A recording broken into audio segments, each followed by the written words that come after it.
Hey guys, tonight we're not just traveling back in time. We're sinking our hands into the dirt of the past, into the very earth that cradled some of the most spectacular creatures to ever walk this planet. Forget the dinosaurs for a moment. We're on the trail of a beast you've probably seen in a museum or a cartoon.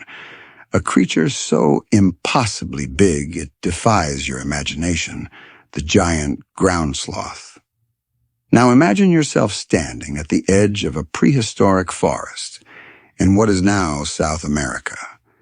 The air is thick, humid, and smells of rich, decomposing leaves and something else, something wild and ancient. You're small here, tiny. You're surrounded by trees that scrape the low-hanging clouds, and the ground beneath you trembles with a rhythmic, thunderous weight. That, my friend, isn't an earthquake. It's the footfall of a Megatherium, the largest of the giant sloths, a beast the size of a modern-day elephant. Its claws are longer than your arm. Its head is massive, its teeth are grinding, and it's looking for a snack. And you probably won't survive this, not without a seriously good disguise anyway. So before you get comfortable, take a moment to like the video and subscribe, but only if you genuinely enjoy what I do here. And while you're at it, let me know in the comments where you're tuning in from and what time it is for you. It's always a trip to see our little community spanning the globe. Now dim the lights, maybe turn on a fan for that soft background hum, and let's ease into tonight's journey together. You feel the ground vibrate again, closer this time, and you flatten yourself against a colossal tree trunk. You're not just a passive observer anymore. You're a stowaway on this ancient timeline. The forest is quiet now, the sound of the approaching giant suddenly muted as it stops. What is it doing? You crane your neck, peeking around the tree, and there it is, a massive furry mountain of a creature rising on its haunches. It's not hunting, it's eating. It's using those monstrous claws not to tear flesh, but to pull down a large branch, stripping the leaves with deliberate, slow movements. You watch, mesmerized, as it tears at the foliage, its huge head, moving with a gentle, almost comical grace. This is the heart of our story, the central mystery we're here to solve. What exactly was on the menu for a creature this size? The easy answer, the one you probably learned in a grade school textbook, is that it was a herbivore, a plant eater, a gentle giant munching its way through the landscape. But the truth, as always, is far more complex and far more interesting. We have this modern-day image of sloths as these slow, sleepy, moss-covered creatures clinging to trees in the Amazon, barely moving. And to be fair, they do. But their ancestors were a different breed entirely. These giant sloths, which roamed from what is now Alaska all the way down to the southern tip of South America, weren't just bigger. They were more diverse, more complex, and their diets were a lot more mysterious than you might think. A mainstream historical fact you might not know is that there were dozens of different species of giant sloths, belonging to several families, with the largest being the Megatherium, and the most famous, probably, the Mylodon. They didn't all eat the same thing, just like you and your neighbor probably don't have the same grocery list. A quirky tidbit that might blow your mind. Some scientists have theorized that certain species of giant sloths could have even waded into water, maybe even swam a little like a prehistoric hippo to reach aquatic plants. The idea of an 18-foot sloth paddling around is a delightful, slightly terrifying mental image, isn't it? The real puzzle begins when you look at the evidence. We don't have a giant sloth cookbook or a handwritten shopping list. So how do we know what they ate? We rely on a few key pieces of forensic evidence, fossilized dung tooth structure, and even the chemical signatures left in their bones. It's like being a detective on a crime scene, that's been cold for 10,000 years. Historians still argue whether the Mylodon, for example, was a strict browser nibbling on leaves and shoots, or a grazer chowing down on grasses from the ground. It's not just a matter of semantics. It tells us about their behavior, their environment, and their place in the ancient ecosystem. The way a creature eats shapes everything about it, from the size of its jaw to the kind of terrain it lives in. And for an animal this massive, its diet had a monumental impact on the world around it. It wasn't just a consumer. It was a sculptor of landscapes. It's a heavy thought, isn't it? The sheer weight of its existence and the weight of the mystery of its final meals pressing down on you here in this prehistoric jungle. The ground hums again, a different rhythm now, and you know we're about to get to the dirty part. Literally. You're still flattened against that tree, a silent witness to a moment frozen in time. The Megatherium has moved on its rhythmic stomping, fading into the dense forest, and you finally feel safe enough to breathe again. You push yourself to your feet, dusting off the damp earth, and that's when you see it. A mound. Not just any mound, but a colossal steaming pile of, well, you know what it is, coprolite. Fossilized dung. It's the ancient world's most unsanitary time capsule. And for our purposes, it's a gold mine. I know what you're thinking. I'm not touching that. But in the world of paleontology, this stuff is a 5-star, all-inclusive buffet of information. And as a good historian, you gotta get your hands dirty. You approach the massive pile cautiously. It's not fresh, of course. It's been compacted and petrified over millennia, a rock-hard record of a giant sloth's last meal. A mainstream historical fact is that the most famous of these finds comes from a cave in Chile, known as Cueva del Mylodon. For over a century, scientists have been sifting through these gargantuan dung piles looking for clues. The initial assumption, based on the sheer size of the beast, was that they must have been eating a lot of tough, woody plants, the kind of stuff you'd expect a bulldozer-sized herbivore to chomp down on. But what they found was surprising. You take a closer look, imagining the scientists who spent years here, with brushes and picks, and you see something that defies your expectations. The coprolites aren't just full of rough, splintered wood. They're packed with a variety of finely ground fibrous materials. You can make out bits of grass, small leaves, and even some seeds and pollen. It's a botanical smorgasbord, a testament to a surprisingly varied diet. It's like finding out a professional bodybuilder eats a delicate salad with a light vinaigrette. The sheer scale of the beast suggests an indiscriminate, ravenous appetite, but the evidence points to a more discerning palate.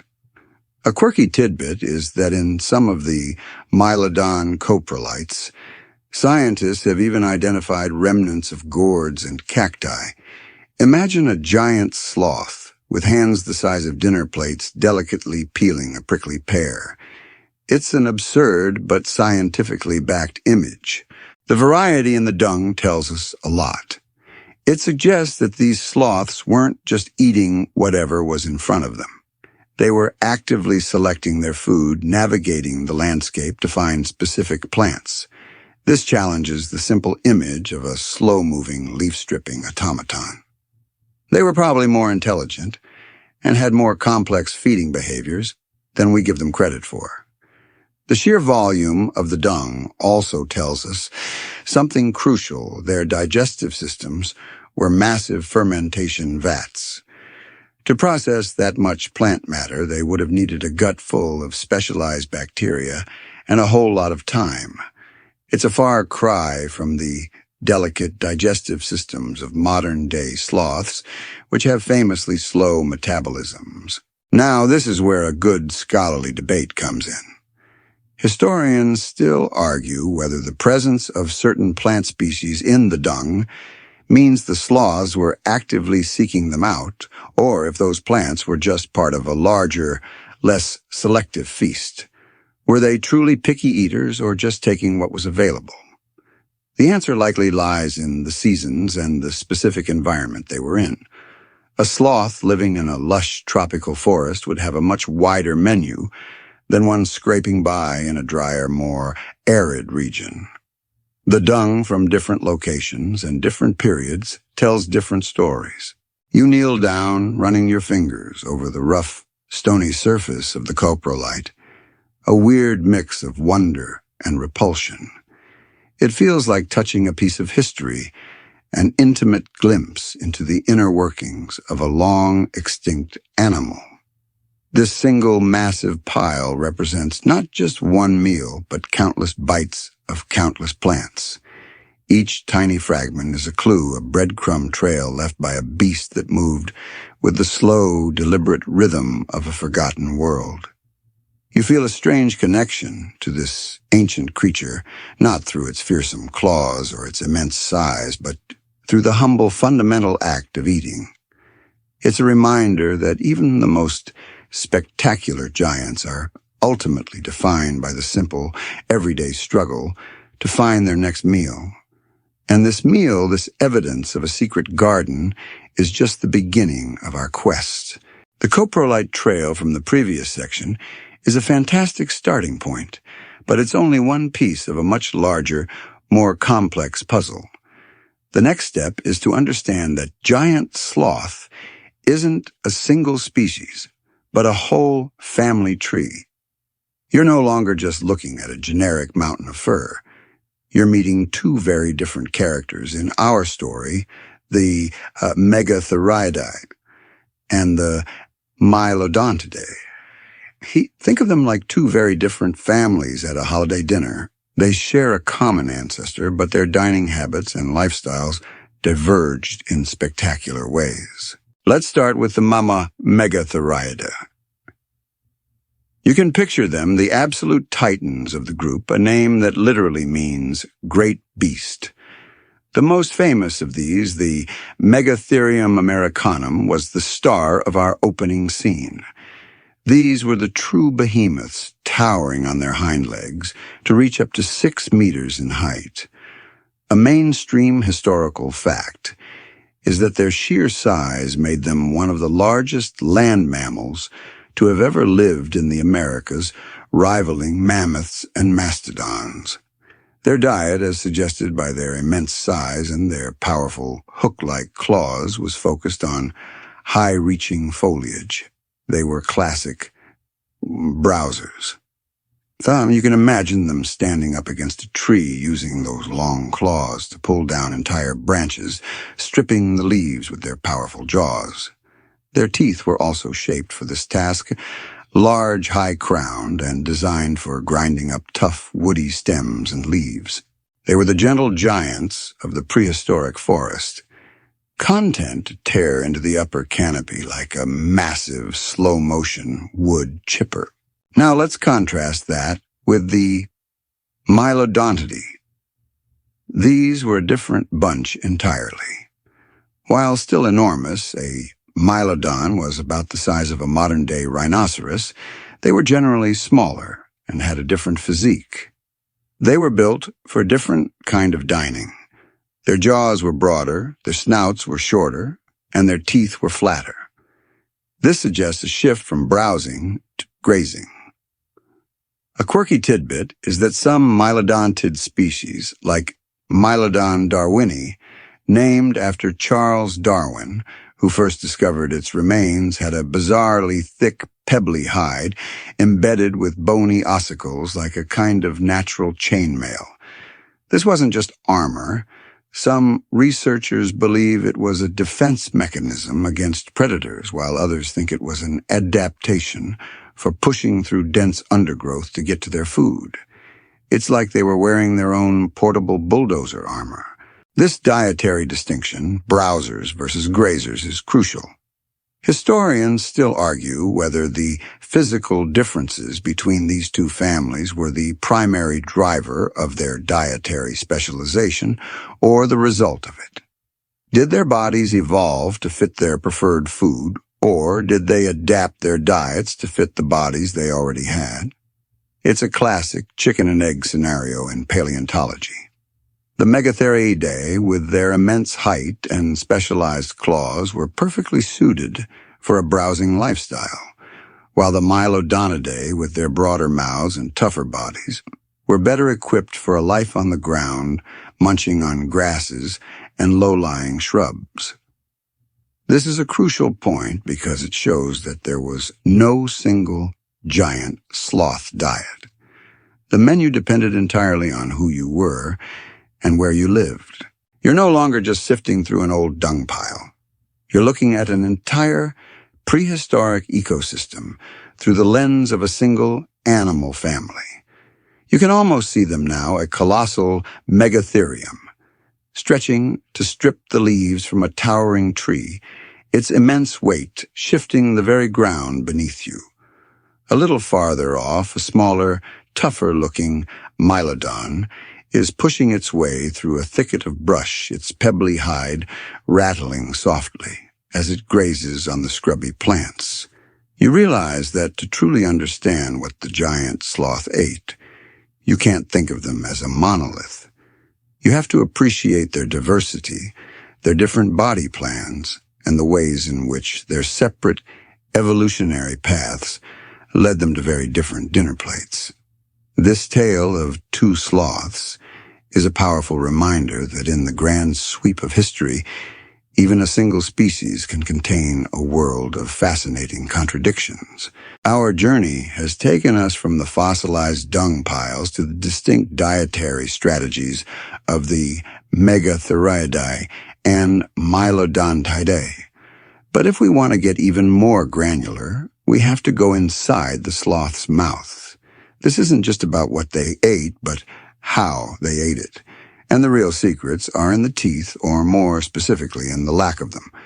Unlike most mammals you're familiar with, the giant sloth had a unique set of choppers. A mainstream historical fact is that giant sloths, like their modern cousins, had no incisors or canines. Their teeth were a series of cheek teeth or molars and premolars that were continuously growing throughout their lives. These weren't your typical mammalian teeth with enamel and distinct cusps. Instead, they were simple, peg-like structures made of a softer material called dentine. This lack of complexity is a major clue about their diet. It suggests they weren't designed for shearing or tearing tough materials, but for grinding. This is where a quirky tidbit comes in. Some paleontologists believe that the constantly growing teeth were an adaptation to a diet that was incredibly abrasive. Imagine eating a meal that's not just plants, but also grit, sand, and dust. That's what life on the ground would have been like for a grazing sloth. Their teeth were like self-sharpening millstones, constantly wearing down and being replaced from the roots. The real forensic work happens when you look at something called dental microwear. You can't see it with the naked eye, but with a powerful microscope, you can analyze the tiny scratches and pits on the surface of fossilized teeth. Each mark tells a story. Fine parallel scratches usually indicate a diet of grasses which contain hard silica phytoliths. Pits and gouges, on the other hand, often suggest a diet of tougher, more woody plants and nuts. By studying the microwear on the teeth of different giant sloth species, scientists can get a surprisingly detailed picture of their last meals. For example, a Mylodon tooth might show more fine scratches indicating a lot of grazing, while a Megatherium tooth might have more pits, suggesting they were chowing down on harder, more fibrous leaves and branches. This dental evidence also helps solve some of the puzzles from the coprolite. Remember how we found finely ground material in the dung? The teeth explain how they did that. The simple, peg-like teeth fit together in a way that created a powerful, crushing back-and-forth motion. It wasn't a complex chewing action like a cow, but a powerful grinding mill. This tells us they were extremely efficient at processing their food, extracting as much nutrient as possible from a high-fiber, low-calorie diet. Historians still argue whether their tooth structure was more of a limitation or an advantage. Was it a primitive feature that held them back from a more diverse diet, or was it a brilliant specialization that allowed them to thrive in environments where other herbivores couldn't? It's a key question because it speaks to the very essence of their evolutionary success and ultimately their downfall. A specialized tool is great for a specific job, but what happens when that job disappears? The loss of a particular food source could have been catastrophic for a creature so reliant on its unique dental setup. You kneel down in the dirt, imagining the immense skull of a giant sloth lying here thousands of years ago. You picture the powerful jaw, the strange, continuously growing teeth, and you realize that every scratch on their surface is a whisper from the past, a silent record of a forgotten meal. The microwear analysis is like a prehistoric CCTV camera, capturing a fleeting moment of consumption. It's a remarkable piece of scientific detective work that brings us closer to these animals than almost any other fossil evidence. It's a quiet, understated fact, but it's a powerful one. You can tell what a creature ate just by looking at the battle scars on its teeth. The forensic work on teeth and dung has given us a clear picture of the giant sloth's primary diet plants. But what if that wasn't the whole story? What if the gentle giant wasn't so gentle after all? This is where we wade into the most controversial and frankly fun part of the scholarly debate, the possibility that giant sloths ate meat. It sounds absurd, a creature the size of a small house with claws made for stripping leaves suddenly turning into a carnivore. But a fringe persistent theory suggests that it might have happened. You're back in the prehistoric forest, and this time you're not just looking for a vegetarian's dinner. You're imagining a different kind of scene.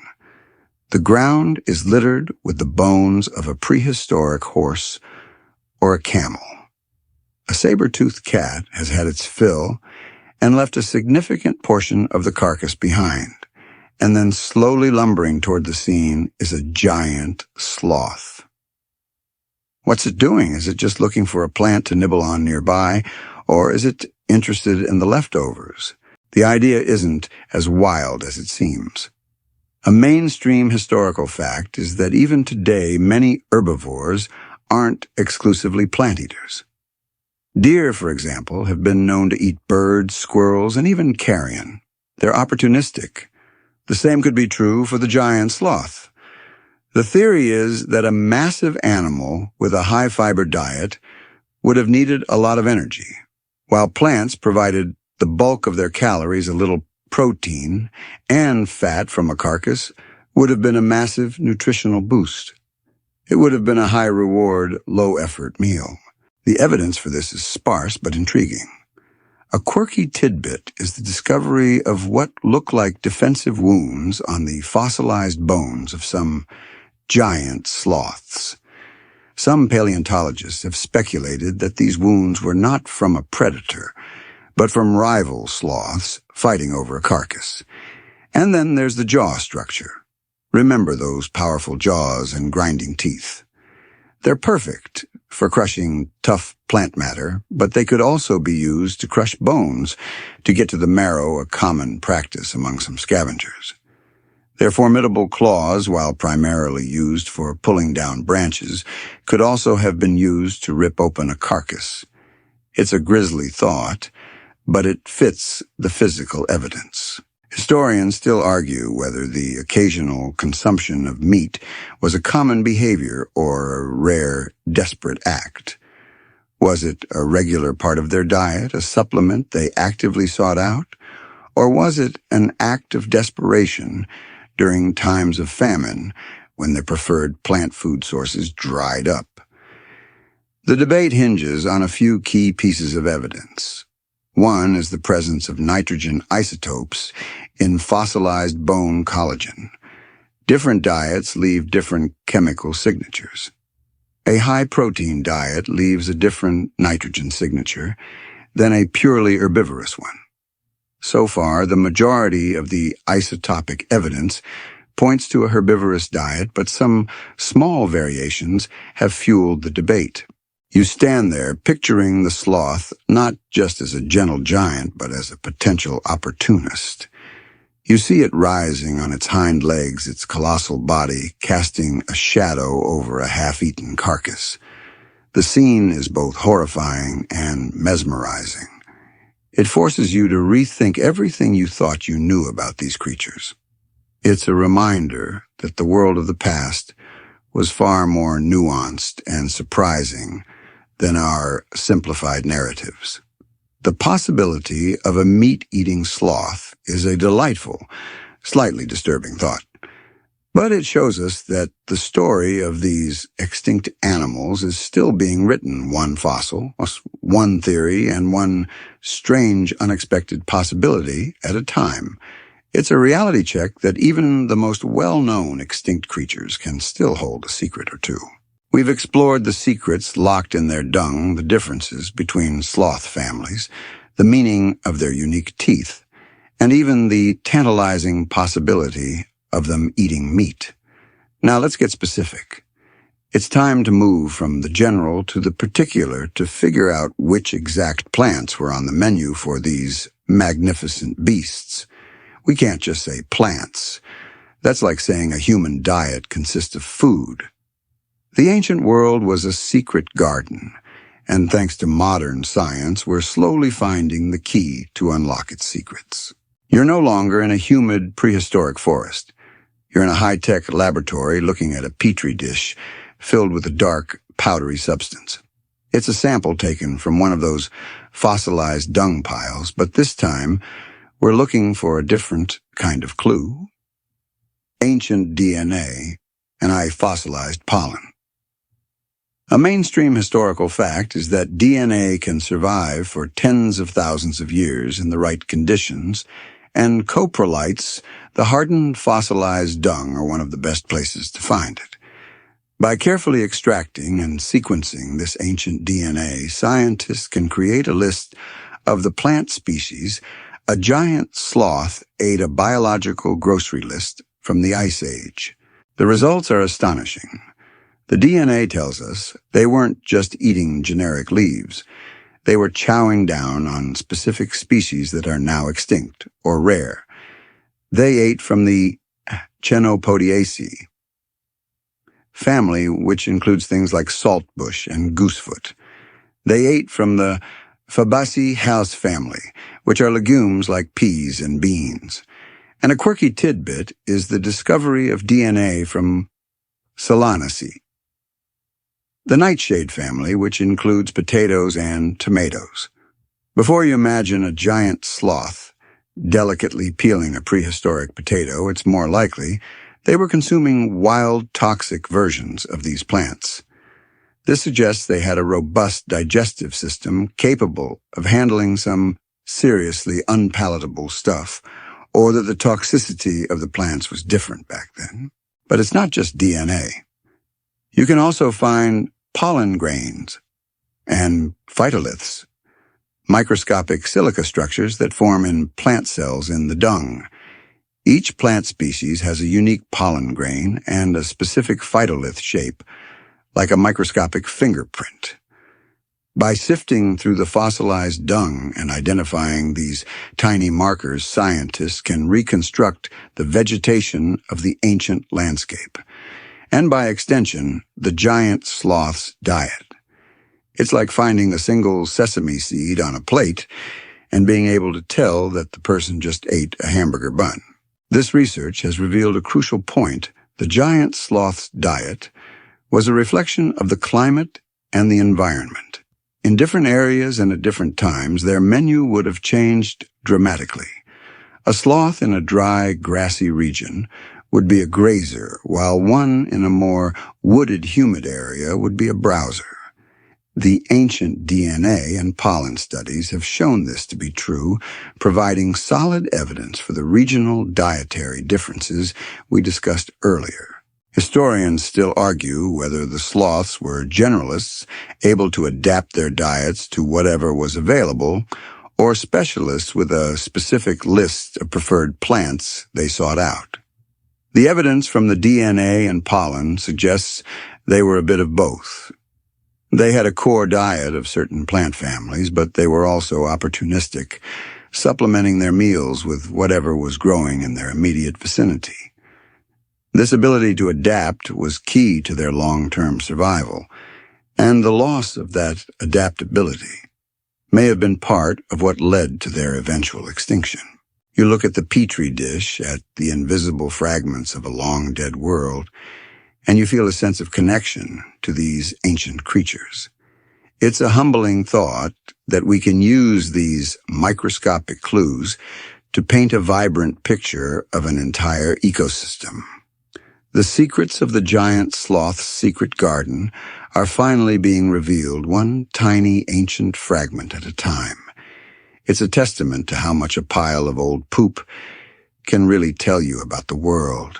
We've now seen the incredible details of the giant sloth's diet, from the broad categories of grazers and browsers to the specific plant species they consumed. But what if we zoom out a bit? What was the larger impact of this dietary relationship? The giant sloth wasn't just a passive consumer in its ecosystem, it was a powerful engine of change. The relationship between the sloth and the plants it ate was a two-way street, a prehistoric arms race that shaped the evolution of both. You are standing in the middle of a wide open savanna thousands of years ago. The air is warm and dusty. In the distance, a herd of giant sloths is moving slowly, rhythmically, like a living landslide. They are not just eating the plants. They are fundamentally altering the landscape. The plants, in turn, are evolving defenses against this relentless consumption.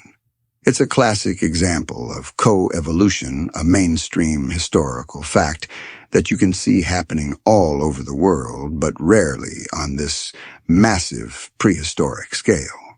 For the plants, the pressure was immense. Imagine a massive elephant-sized herbivore with a relentless appetite.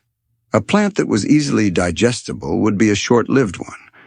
So over millions of years, plants evolved a host of defenses. You can picture it, a tree with tougher bark to resist being stripped bare, or a shrub with an increased concentration of chemical toxins to make it unpalatable. Some plants might have developed a new kind of defense altogether, sharp thorns or spines that would make a sloth think twice about taking a bite. The plants were fighting back, one evolutionary adaptation at a time. A quirky tidbit is that some researchers believe the giant sloth's gut could have even handled some of these toxic plants, and in turn their dung rich with nutrients and seeds helped these same plants spread. It's a deliciously ironic feedback loop. And then there's the sloth side of the equation. As the plants evolved defenses, the sloths had to adapt to stay in the game. Their continuously growing teeth, remember, were a perfect adaptation to an increasingly tough and abrasive diet. Their powerful jaws were built to overcome tougher stems and branches. The very act of feeding forced the sloth to become stronger, more resilient. This constant pressure and response cycle is the core of coevolution. The sloth's diet didn't just happen to be what it was the direct result of a long, drawn-out battle between animal and plant. This relationship had a profound impact on the landscape. The sloths weren't just eaters, they were also gardeners. By browsing on certain plants, they kept the ecosystem open, preventing dense forests from taking over and creating more open grasslands. They were also key players in seed dispersal.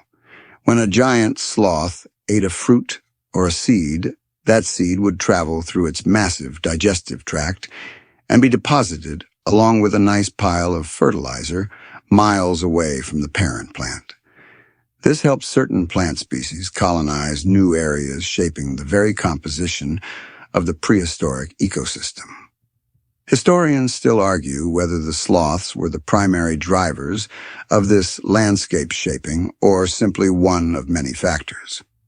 Were they the master gardeners or just another tool in nature's toolbox? The scale of the megafauna suggests a powerful influence, but it's a difficult thing to prove with certainty. You can almost feel the weight of this ancient interaction, the slow tectonic shifts of evolution. It's a silent war fought with thorns and teeth, with chemical defenses and powerful jaws. The giant sloth's diet wasn't just a menu. It was the battlefield where the future of the ancient Americas was being decided one bite at a time. And we, a tiny species in the modern world, are only now beginning to see the full picture of this epic, silent struggle. We've been focusing on the co-evolution of the sloth and the plants, but what about the broader stage on which this epic drama unfolded? The climate. The diet of the giant sloth wasn't static. It was a constantly shifting menu dictated by the Earth's grand cycles of warming and cooling. To truly understand what the giant sloth ate, you have to be able to read the ancient weather patterns. You are standing on a frigid, windswept plain. The air is thin, and the ground is covered in a patchy layer of snow. This isn't the lush, humid jungle you were in before. This is a landscape from a different era, the peak of the last ice age. A mainstream historical fact is that during this period, known as the late Pleistocene, vast areas of the Americas were significantly colder and drier than they are today. The vegetation would have been completely different. Where you once saw towering trees and thick undergrowth, you now see a sparse, tundra-like environment dominated by tough, low-lying grasses and hardy shrubs. This shift in climate would have forced a dramatic change in the giant sloth's diet. A Megatherium, for example, couldn't just stand up and strip leaves from a tree that wasn't there anymore. It would have had to adapt, and quickly. Its diet would have shifted from browsing to grazing. The evidence for this comes from the very same dental microwear and coprolite analysis we discussed earlier.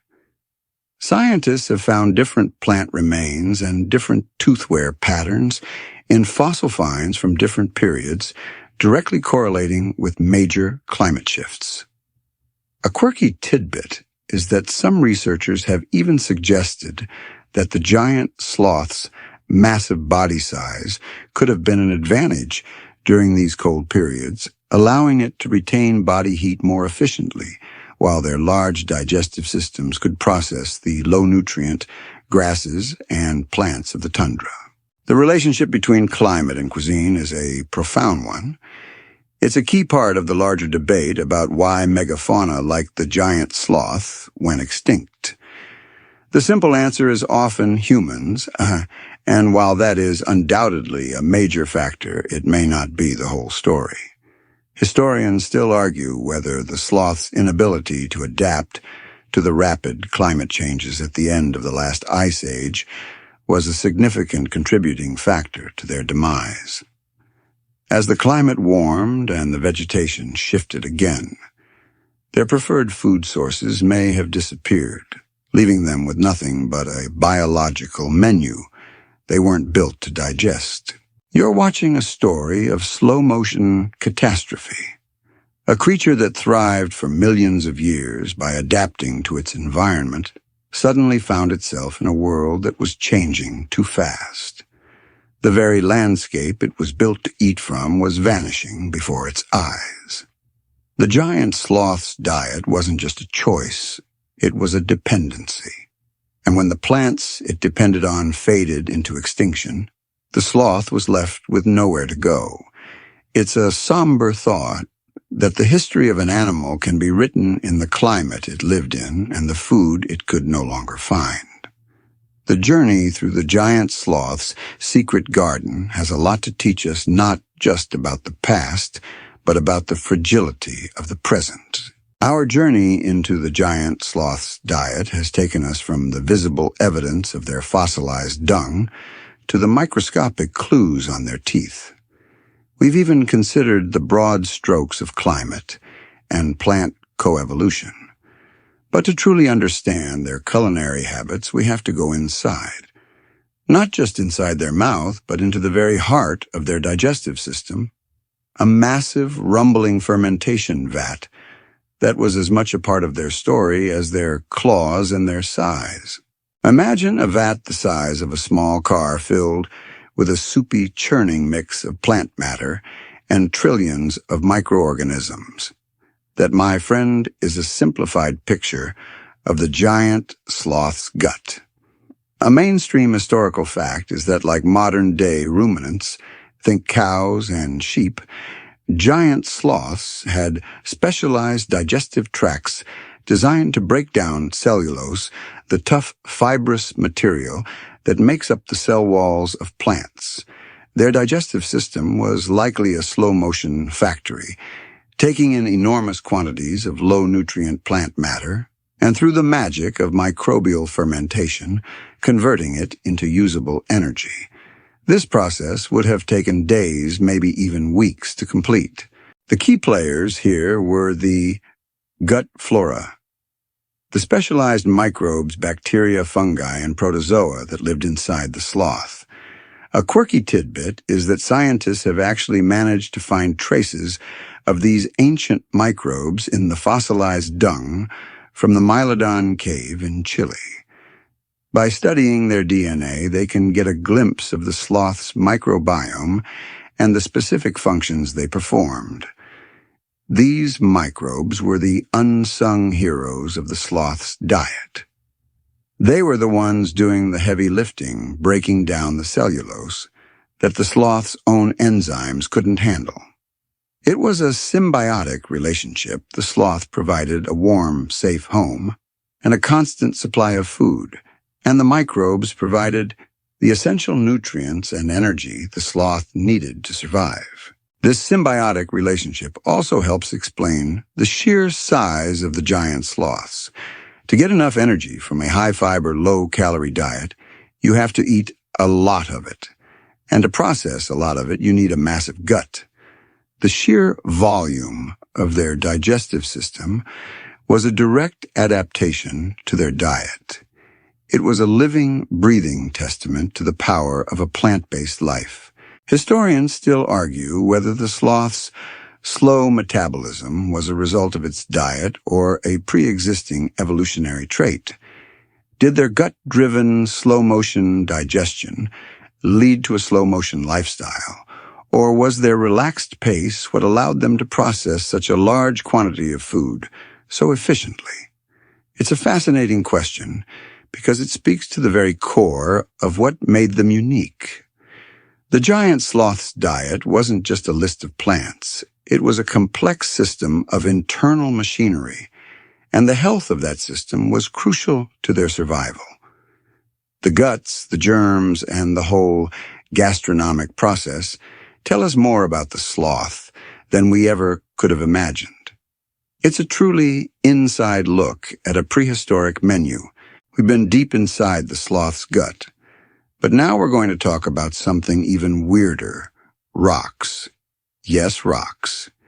You're standing next to a massive skeleton, looking at the rib cage, and you see something that doesn't quite fit: a pile of smooth, polished stones. These aren't just random pebbles. These are gastroliths, or stomach stones. And their presence in the remains of a giant sloth is a surprising and intriguing piece of the puzzle. A mainstream historical fact is that gastroliths are found in a wide variety of animals, both living and extinct. Birds like chickens use them to grind up tough food in their gizzard. Alligators and seals swallow them to help with buoyancy. But the gastroliths found with giant sloths, particularly the Mylodon, were different. They were often large, well-polished, and found in a tight cluster near the abdominal cavity. This suggests a very specific, intentional purpose. So what was that purpose? The most common theory, a quirky tidbit that sounds a bit wild, is that the giant sloths use these stones as part of their digestive process. Remember that massive fermentation vat of a gut we talked about? Gastroliths could have acted like a biological food processor, helping to grind down tough, fibrous plants that the sloth's simple teeth couldn't fully process. Imagine the rhythmic rumbling weight of these stones inside the sloth, a kind of internal mill working tirelessly to break down the sheer volume of plant matter they consumed. This would have been especially important for a grazer like the Mylodon, which would have been eating tough, abrasive grasses and low-lying shrubs. The stones weren't just for grinding, though.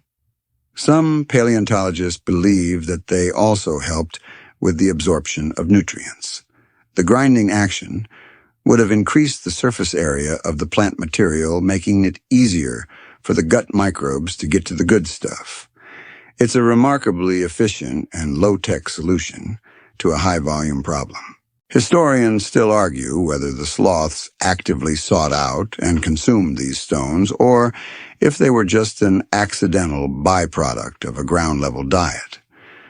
Were they a deliberate tool, a kind of primitive technology the sloths employed, or just a quirky passive result of their feeding habits?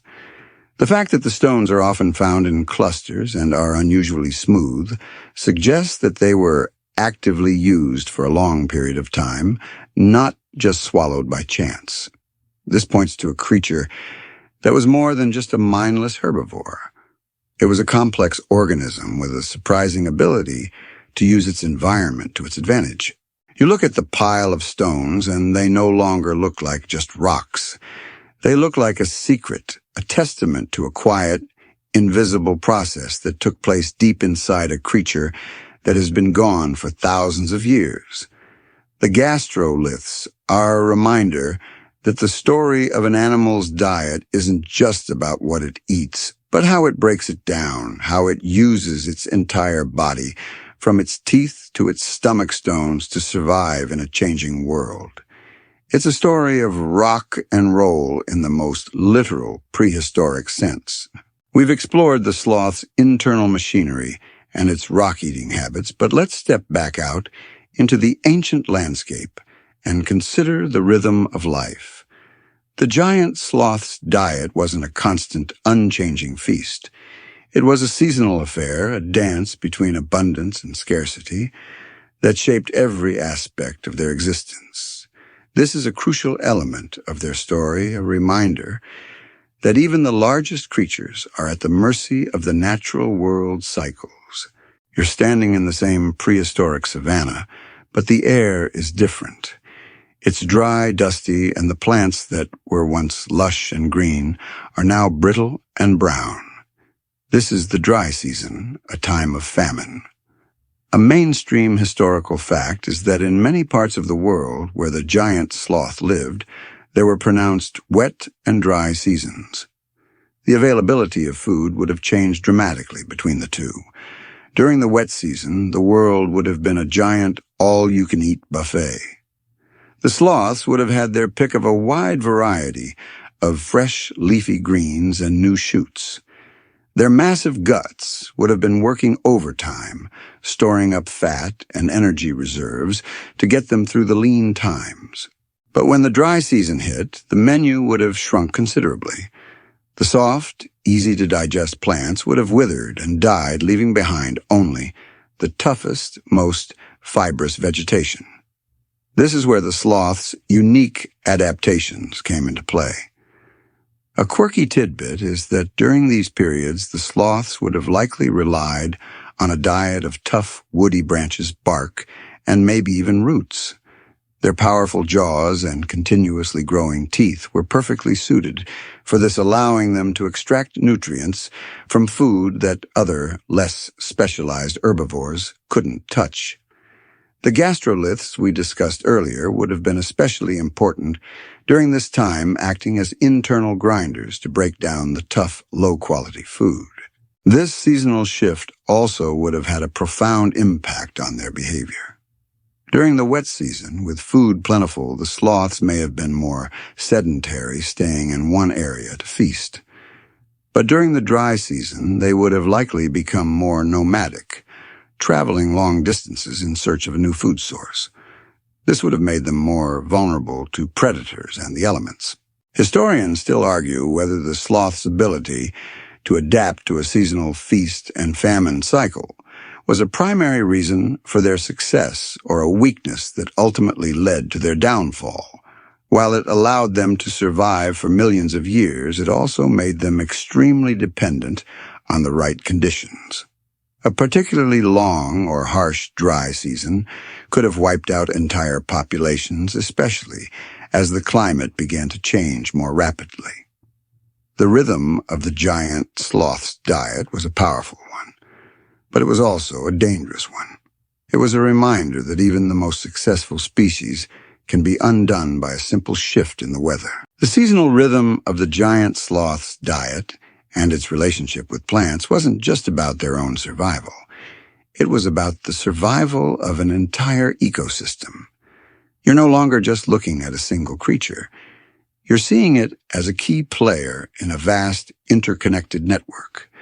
The giant sloth and other megafauna were the unsung gardeners of the prehistoric Americas, their plant-based diet shaping the landscape in profound and lasting ways. A mainstream historical fact is that large herbivores play a crucial role in maintaining ecosystems.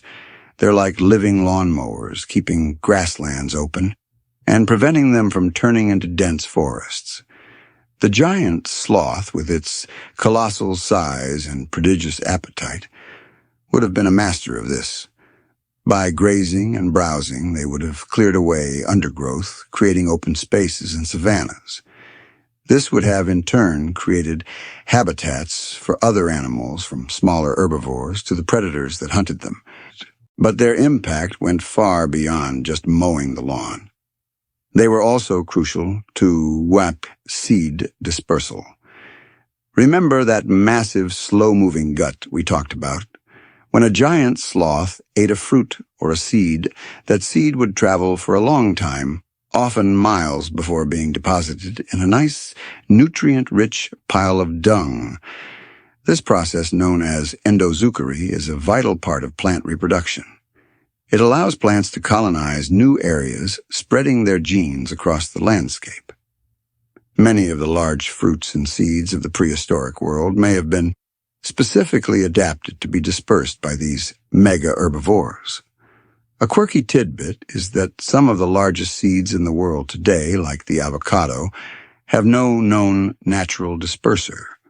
Scientists have theorized that the avocado, among other large-seeded plants, evolved to be eaten by megafauna, like the giant sloth, which would have carried the seeds long distances before depositing them. Historians still argue whether the extinction of the giant sloth and other megafauna led to a significant decline in the diversity of certain plant species.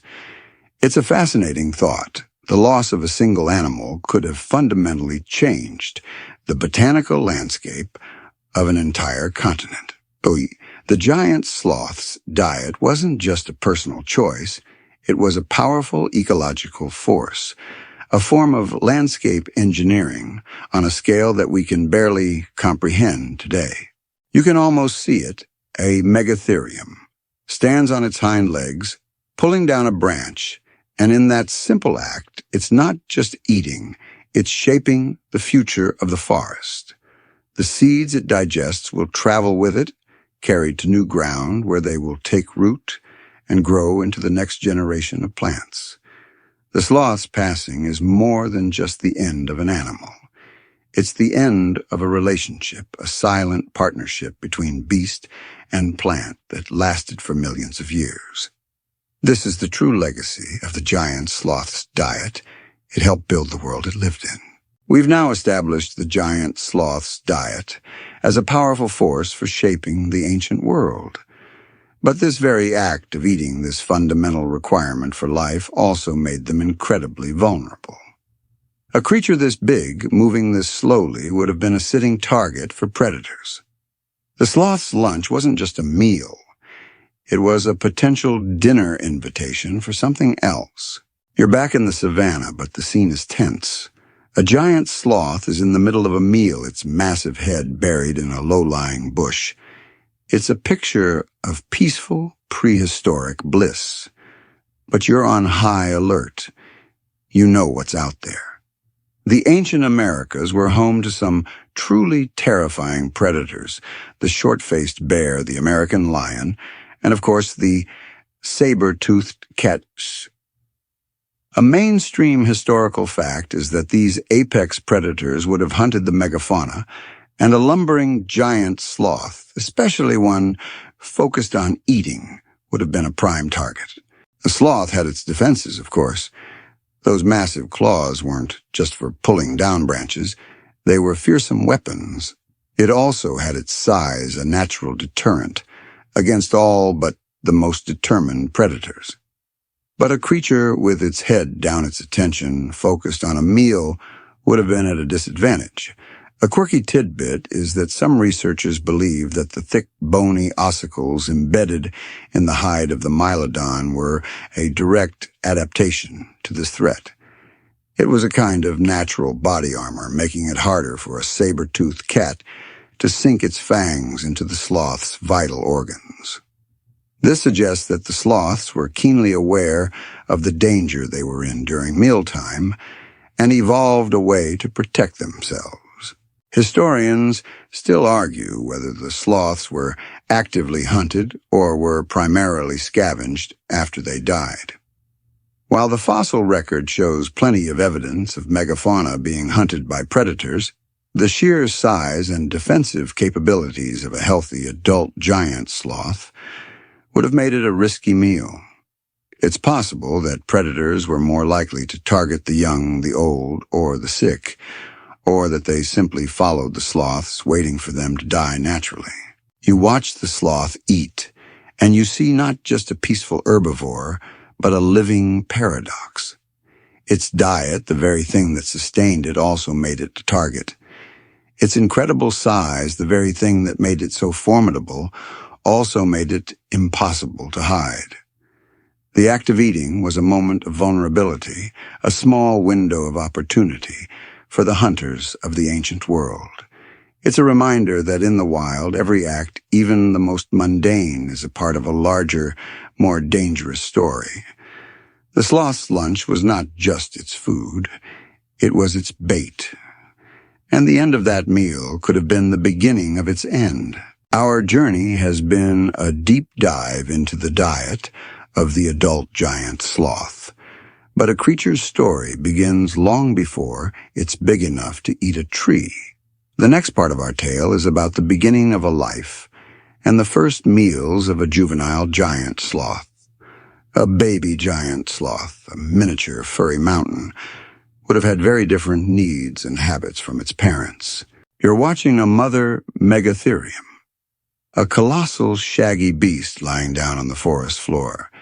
Tucked against her side is a tiny version of herself, maybe the size of a large dog. A mainstream historical fact is that, like all mammals, the juvenile giant sloth would have started its life on milk.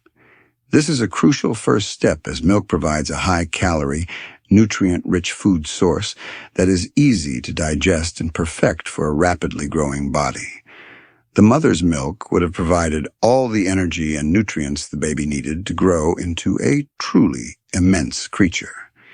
This period of dependency would have lasted for months, maybe even a year or more, given their slow growth rate. As the juvenile grew, it would have slowly been weaned onto solid food. This is where things get interesting.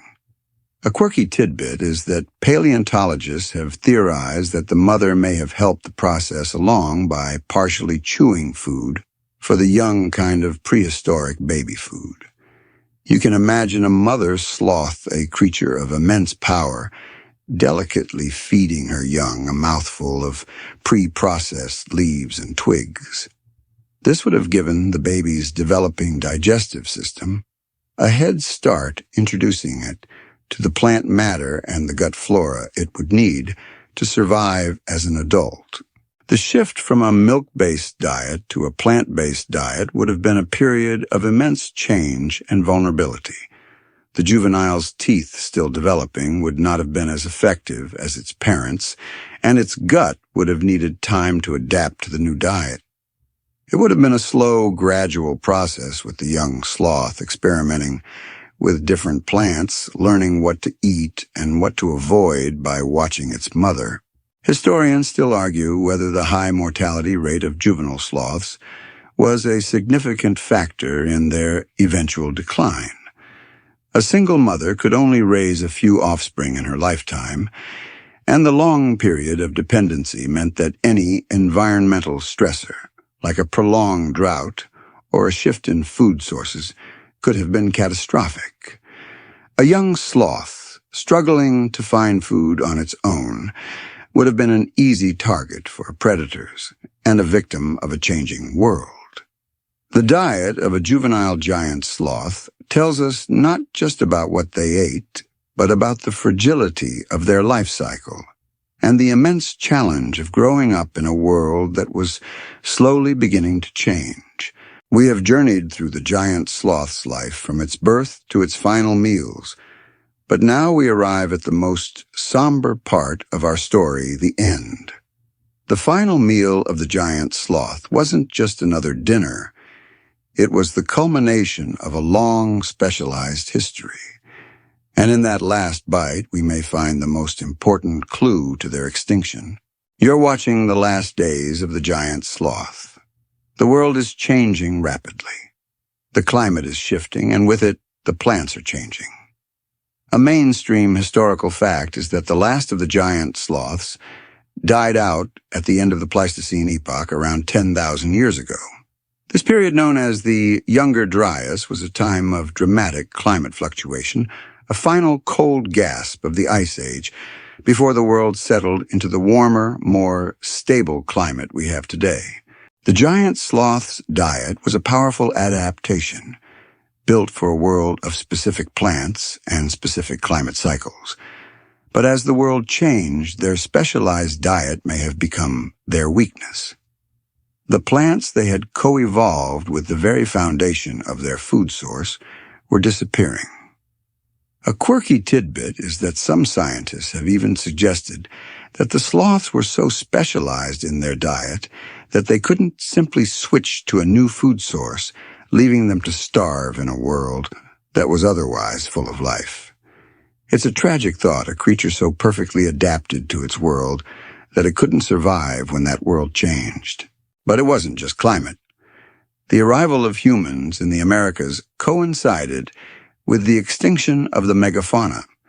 It's the central question of this period, and historians still argue whether humans were the primary cause of the sloth's extinction, either through overhunting or habitat destruction.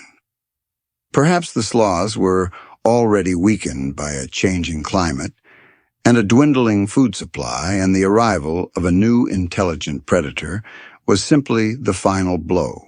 You're no longer a detached observer. You're watching a creature, a whole species, taking its final meal. It's a sad, quiet moment.